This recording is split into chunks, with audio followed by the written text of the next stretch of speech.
आरक्षण हे सगळ्यात देखत निघत असतं. कसं या लोकांना काय झालेलं आहे, मनाप्रमाणे जे काही काम झालं नसेल तर त्याच्यात घोटाळा झाला, गडबड झाली. आता सर्व बसलेले असताना त्यांच्या समोर निघलेलं आरक्षण याला जर आपण जर प्रमाण मानत नसाल किंवा त्याच्यावर विश्वास ठेवत नसाल तर विश्वास ठेवायचा कशावर? म्हणून असे काही आरक्षण फिक्स जर असते तर मग कल्याण डोंबिवलीला कशाला एसटीचं आरक्षण निघालं असतं, ठाण्याला कशाला एसटीचं आरक्षण निघालं असतं? असं काही ठरवून करतात का?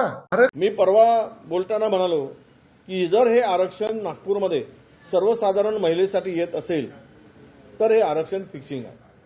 हे आरक्षण फिक्स केलेलं आहे. कारण महापौर पदाचा उमेदवार ठरलेला आहे, कोणाला करायचं. मी त्यांचं नाव आजच डिक्लेअर करून देतो. भाजपापेक्षा कुठलं नाव आहे भाजपकडून? भारतीय जनता पक्षाकडून शिवानी दानी या महापौर पदाच्या उमेदवार नागपूरच्या भारतीय जनता पक्षाच्या आहेत. मी परवा बोलताना म्हणालो की जर हे आरक्षण नागपूरमध्ये सर्वसाधारण महिलेसाठी येत असेल तर हे आरक्षण फिक्सिंग आहे.